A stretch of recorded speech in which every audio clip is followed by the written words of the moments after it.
All right, before I introduce Jeff, I just would like to again publicly thank all of our sponsors for your assistance in putting on this conference. Without your support and without your help, this conference wouldn't have been as successful as it was. So thank you again, and I appreciate it, and I know AMAA appreciates it as well. So I'm here to introduce Jeff Mortimer. Jeff is the Director of Investment Strategy for BNY Mellon Wealth Management. In this role, he leads a team that sets capital market expectations and is responsible for making asset allocation recommendations. Jeff has more than 25 years of experience in the financial services industry. Prior to joining the firm, Jeff worked for Charles Schwab for 13 years in increasingly senior positions, culminating with his appointment as Chief Investment Officer. Jeff received a Bachelor of Science degree in Finance from Babson College and a Master of Business Administration from the University of Chicago Graduate School of Business. So without further ado, please join me in welcoming Jeff. Thanks very much. I'm a walker, so I'll walk around the stage and maybe even jump down to your level.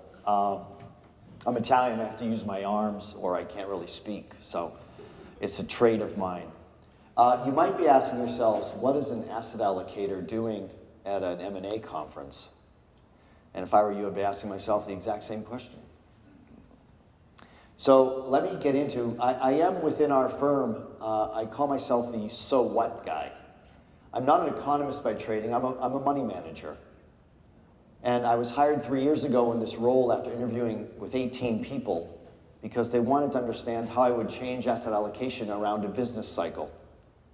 And what they didn't know at the time was that I've actually quantified business cycles going back some 50 years.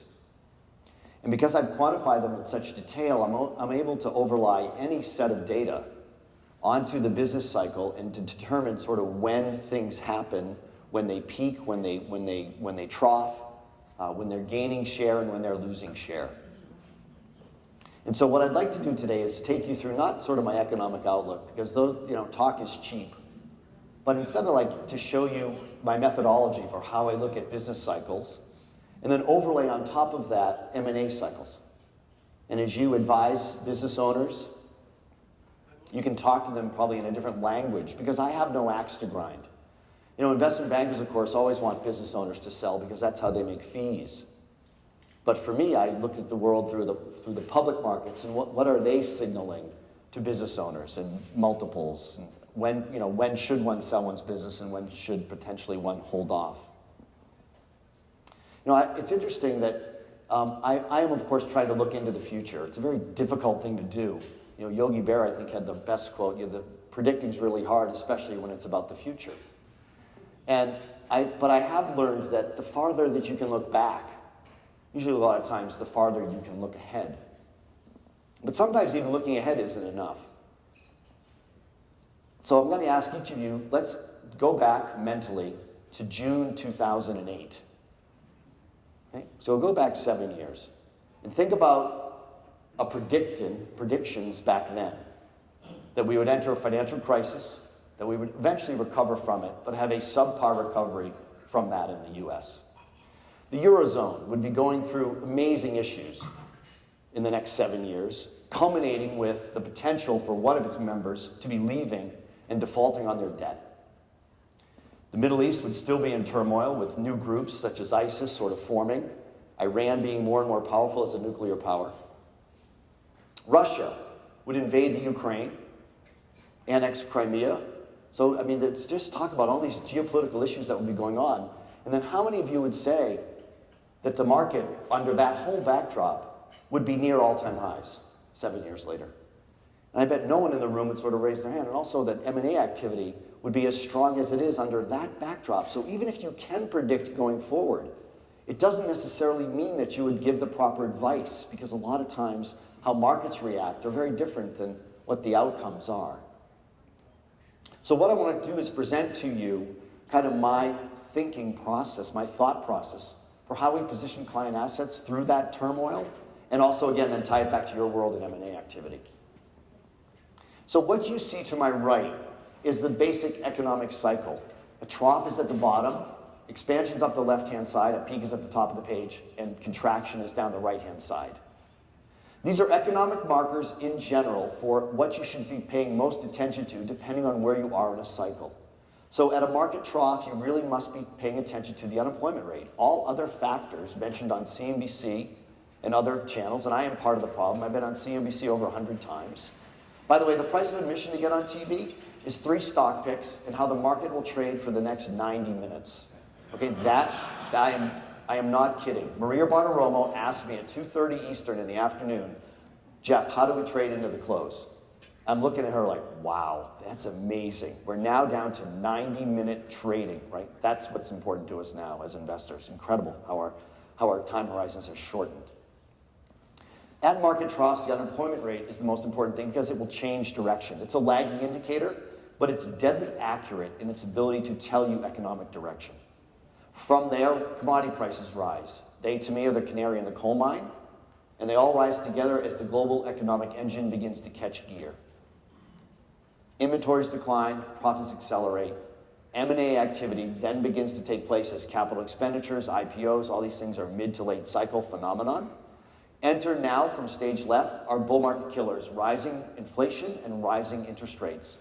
We have to understand that bull markets in this country tend not to die deaths of natural causes. They don't. They are most of the time murdered by our Fed on purpose to combat inflation typically. And you can see low unemployment sits at the top of the page. It is a wonderful marker for an economy that is overheating, for an economy that doesn't have a lot of slack in it. Business owners that you're consulting to are having a hard time finding and keeping people and have to pay them more and more money to do so. So low unemployment, while Main Street loves it, Wall Street does not. And then you have symmetry. So what was rising commodity prices down at 7 o'clock on this wheel is now falling commodity prices up at 1. So 7 becomes 1, 8 becomes 2, 9 becomes 3. They're just in reverse. And there you have a basic economic cycle. But in a way, I hope that you haven't seen before because it's telling you what economic markers you should be paying most attention to depending on where you are in the cycle itself. Human emotion is then overlaid. We're all professionals kind of in this room. I won't spend a lot of time here. But the human being is wired in certain ways. And we are wired actually to survive in the woods. We're very good at that. Still, even in the year 2015, we're still wired to survive in the woods. We are not wired, however, to be good investors. And if we let our emotions make our investment decisions, usually we're wrong. 5, 6 of the time, we are wrong. And I'll show you kind of why that is in a minute. We're fearful at market bottoms, and when we're fearful, we tend to sell stuff at fire sale prices. That's our human emotion. Or it's a margin call, either one. And business owners are not exempt from this fear either. Right? They can do irrational things at irrational times. From fear, we sell, right, in the public markets, we're selling equities. Then the human emotion goes on to do something else. As fear dissipates because markets rally off their bottom, doubt and disgust now kick in like a German train schedule.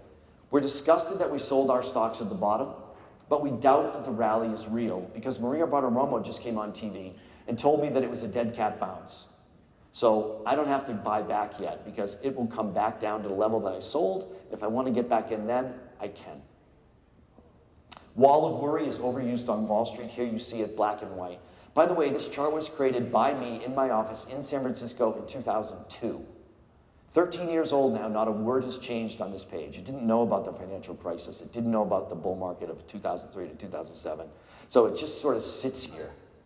Wall of worry, overused on Wall Street, but it's between 8:30 and 9:30. All bull markets climb them. If you give the market bad news during this period of time, it goes up anyway. If you give the market good news, it goes up a lot. I love that same outcome regardless of news. So 9 o'clocks to me, these are wonderful times to be an investor in the public markets. Greed kicks in 5 hours after fear.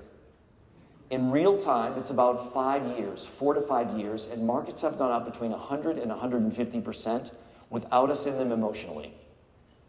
Euphoria is the opposite of fear, and it sits at the top of this chart because a euphoria measures a buyer who is indiscriminate on price. Just like a fearful seller is indiscriminate on price and just wants the stocks or his company out of his portfolio, a euphoric buyer is also indiscriminate on price. And I always learned, boy, when somebody's willing to pay anything for something, I need to sell mine to them, right? That's the time when I should have a methodology which removes emotion, gets much more practical, and starts laying off assets into people who are willing to pay any price. The euphoric buyer runs into issues as the human emotion kicks in, which next is wishing and hoping. The euphoric buyer typically pays too high a price, say $100 a share in the public markets, or for a company, whatever the case may be, 100 million. And then quickly the asset falls in value. And they wish and hope that it would go back to their original cost basis. And they make a deal with themselves, especially in the public markets, and that is that they will sell it. They will sell it if they can get back to cost and just remove it from their portfolio. But of course, as I've taught you now, the wheel does not move backwards. It continues to only move forward. So wishing and hoping, if that is what you look when you see in your portfolio, that's your emotion. You're wishing and hoping that your assets would appreciate back to your cost value. Understand that that's the most dangerous emotion that you can have. Because wishing and hoping leads to self-loathing as the public stock falls to 50, misery as it falls to 20, and then fear and pessimism as the stock falls to 10. That was names even like Amazon.com, which went from $100 a share down to 10 during the tech bubble and burst of 1999 into 2003. So that's the human emotion. That's what we wrestle with our clients. And business owners, of course, face these same issues. The proper mindset is in the innermost circle, and this is where the best investors live, the best decision makers. At 6 o'clock, one should be a contrarian. A lot easier said than done. I'm also sick and tired of newscasters saying after the market rallies 50% of its bottom, they say that the easy money has been made. To me, a great, right, that is the misstatement of a lifetime. To step in when all the others are fearful and to buy instead, it takes incredible chutzpah. Incredible risk. You won't feel very bright doing it. You'll feel like you're making a mistake, but it is, right, it is a contrarian mindset that tends to win. Positive bias as you climb a wall of worry. I talked about that one. Mid-cycle bull markets tend to climb this. You can be aggressive in your portfolio in late cycle bull markets. You can be aggressive. You can add beta. You can add risk to the portfolio. You can add growth stocks to the portfolio. And greed is what we're doing without effort. So this is the only part of the wheel when what we're feeling emotionally and what we should actually be doing, they line up. And that's why I mentioned to you, 5-6 of the time, if you use your emotion, you're making the wrong investment decision. Only between 10 and 12 does it become easier to be an investor because our emotions are leading us to the proper answer. But the euphoric buyer then runs into a prudent seller. The prudent seller, of course, makes all the money.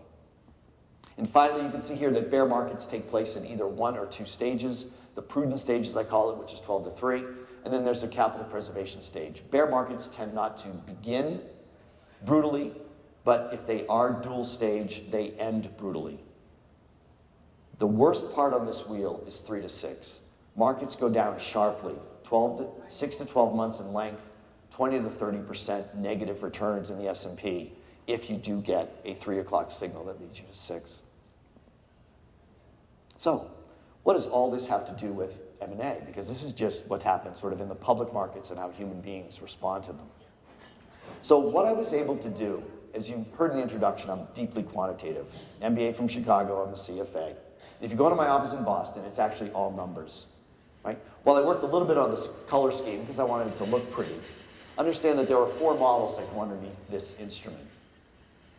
And what I've done going back to 1969, as I mentioned in my introductory messaging, is that I've mapped every 6 o'clock going back 50 years. I've mapped every 7, I've mapped every 9, every 10, every 12, and every 3. And because I've mapped them like that, I can lay any sorts of data, including what happens in the private markets. Right? When do multiples peak for private transactions? What is the public, at what time in the public markets should a business owner think about selling his or her business? Right? What can our capital markets that are publicly traded, open information to anyone, what can they signal to business owners? So what I've done here is I've overlaid small business sort of advice, or business people advice. And what you see in the red lettering is when a business owner should look to sell one's business. And it is actually at 10 o'clock, at a late cycle bull market. And the punchline of today's presentation is that is where we sit today. We actually entered 10 o'clock. 10 o'clock signal was given by this methodology. And if I taught my 12-year-old son these same rules, he would also know what time it is. Okay, so complete rigor. It took me 15, 16 years to do this work. We sit in a late cycle bull market. We've been there since July of 2013, July 31st to be specific, of 2013. And I've talked to a lot of investment banks and presented the same type of material to them. And they said, how did you know that? How did you know that my business started to pick up and that multiples have been expanding in the private business right ownerships and that transactions and liquidity events have picked up really since that time? And I said, because that's when they always pick up. So let's look, again, protect one's business. If you do get to 12 o'clock, a small business owner should look to protect, not expand, not hire, not take on debt, leverage, anything like that, not merge. Protection is the name of the game as you enter late cycle or as you begin early cycle bear markets. And only down at 6 and 7 o'clocks do you then borrow, build, acquire others, or let nature take its course. And those that did not protect, let them go out of business by themselves. So we sit today at 10, and I wanted to show you what 10 o'clock, what does this mean? How long do they last? If you're giving advice to a small business owner, how long will the window to sell one's business stay open?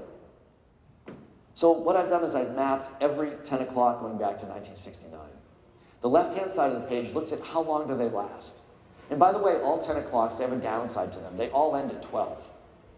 Okay, the 10 o'clocks do all end. I think we enter 12 o'clock when we enter our next recession in this country, probably in 2016 or into 2017. So you can see that the average length of a 10 is 27 months. We're currently 23 months into this one. The longest has been 4 years and a month, the shortest 8 months. So historically, we are approaching an average length late cycle bull market and an average length time for a business owner to begin to exit their company. How bullish are they or bearish? And this again is S&P 500 returns. 10 to 12s are extremely bullish. They average 54% return in the S&P. Minimum of down 80 basis points, max up 128. Currently sitting at 27.4 on the S&P since July 31st, 2013. Growth stocks, what about over here? Or large cap over small. So large cap stocks in the public market dominate in late cycle bull markets. 1,000 basis points historically. This time around, 500. And growth stocks beat value stocks. And as you see all these IPOs coming to market, if you can have a growth story at this point in a market cycle, the market will pay you for it. They will pay you for growth. Even if it's future, right? Even if it's future growth, unpromised growth. But if the market sees a path for you to do that, and as you hit quarterly numbers, you continue to make those numbers, the market will continue to expand your PE multiple along the way. In large cap, the PE, the growth over value is significant historically, 1,100 basis points. And this time around as well, you can't make this stuff up, 1,100 basis points over in large cap. Large cap growth over large cap value. In small cap, again, where a lot of the businesses that you interact with probably live, even smaller than that. But you can see in small cap, it's much more of a dead heat. But this time around, in this cycle, growth is dominant over value, 1,400 basis points. So through this lens, this market makes sense. So even as I said, if you had perfect hindsight 7 years ago and started to play out what the economic scenario might be like, it would be hard to predict that the M&A cycle would be doing extremely well and that the markets would also be nearing all-time highs. But through this lens, you can see that this market does make sense. And for business owners and those that consult to them, to me, it speaks to the advice that you should give to them if they are looking to sell potentially. And that is the thing, again, not a 40-year-old, not a 30-year-old who is just looking to potentially take advantage. But if someone is in their 60s and says, I want to do this for another 5 years, this information shows you things like 5 years probably is not an option. You either have to sell now or 7 or 8 years from now. Because if the window closes at a market top, it takes an average of 7 years to get back to 9. And so a business owner will not be able to sell at a valuation which they will consider appropriate between 12 and 6. And even at 6 and 7, the values are not there. They will feel insulted, right, about the value that they'll be offered. So you've got to wait to 9 to even get in the ballpark. And to get back to a 10 tends to take another couple years after that. So think 7 to 9 years to get back to numbers that they would like they're being offered today. A lot of business owners do say to me, no, I'm not selling at 10. I want to sell my business at 12. I want the last dollar.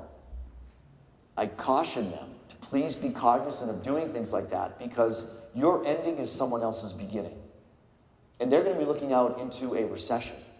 And their rebuttal to you will, of course, be, that was your growth, not mine. And I'm not paying you the multiple that you think you deserve, because the growth was yours.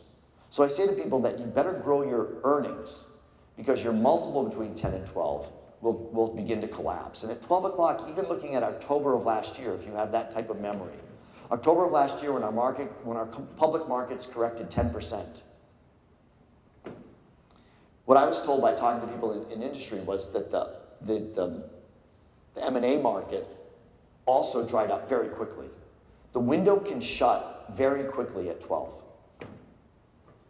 And from what I've also learned, and again, some expertise, but what I've also learned is it takes about a year to culminate a transaction.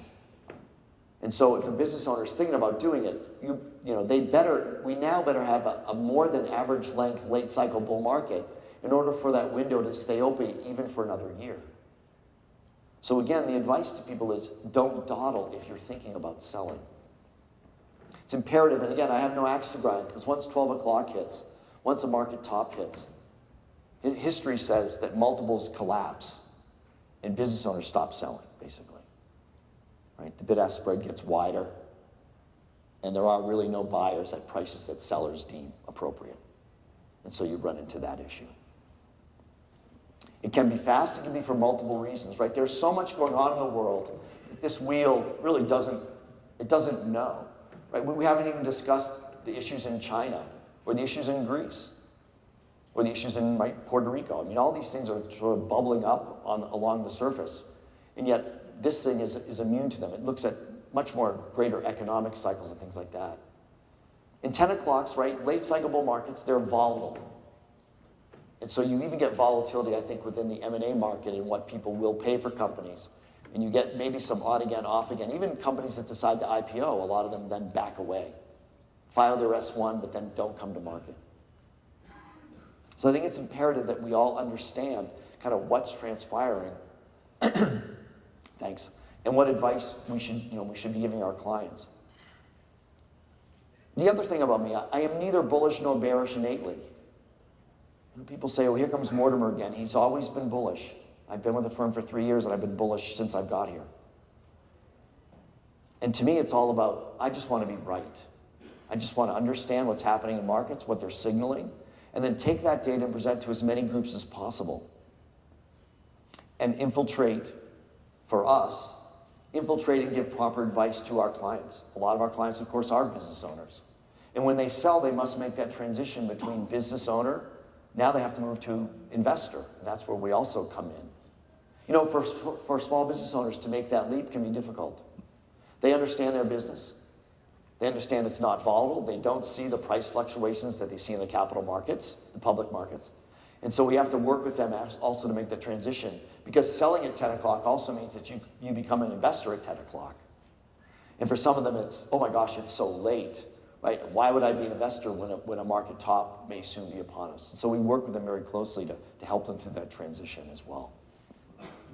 So to us, again, it's all about trying to understand what clients are doing. And I understand that companies, you are all much closer to companies than I am.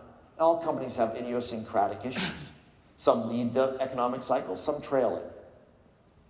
But through this lens, I hope that I've brought to you both from what the public markets are signaling, sort of another tool another arrow in your quiver that allow you to give proper advice to your clients. I think we will all be surprised how quickly this window may close. And we are already getting to an average length late cycle bull market. And a lot of people write it's long in the tooth and all these types of things, and I hear that as well. But I still think, with a gun pointed to my head, that we probably got another couple years to go. I don't think we run into recession in this country until probably, like I said at the beginning, end of 2016 or even into 2017. But if you get to the 49-month level, understand that you break up, right? You're going to need that type of length in the late cycle bull, just to sort of keep it open that long, you'd be then historically very long in the tooth. So I question, again, my advice to business owners at this juncture is don't dawdle. If you are thinking about selling your business, begin to position it now for sale. And I doubt that you will look back and be embarrassed with the price that you're paid, the price paid for your business. Right? A lot of people have remorse, seller's remorse. And if you sell your business at 10 historically, you have very little seller's remorse. Very little, because the PEs that you'll be paid will then, right, could disappear, and you may look back and find yourself being extremely smart to have done that. And it's all, for me, again, what the public markets are signaling.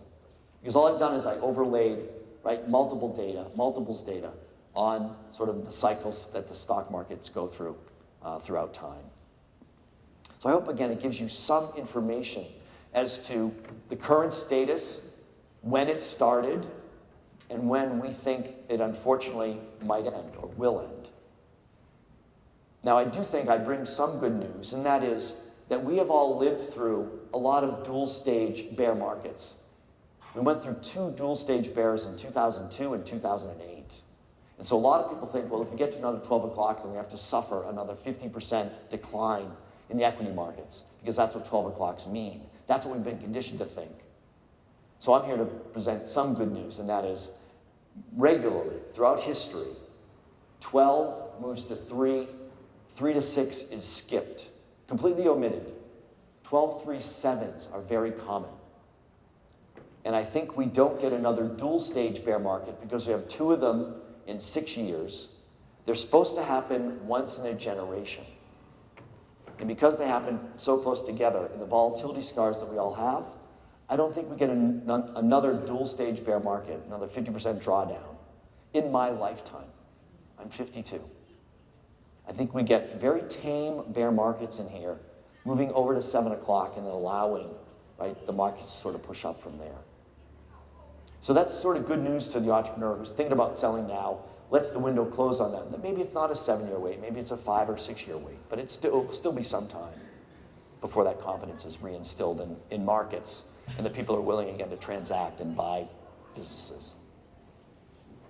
So that in a nutshell, again, I view public markets, I do asset allocation work, but this is getting a lot of sort of traction in some areas of the country as I go around speaking, especially to investment bankers and private equity folk, because I've looked at the world sort of through a different lens and coming to very similar conclusions that they are, and helping them understand cycles, how long they last, and what they can sort of expect going forward. So I hope it was of help to you, allowing you to, again, with a person with no axe to grind, to give you some insight into how I look at the world and how it can apply even to people who are not even invested in the public markets, but instead invested in private markets and the advice that you give to your business owners. So with that, I thank you all very much and enjoy the rest of the conference.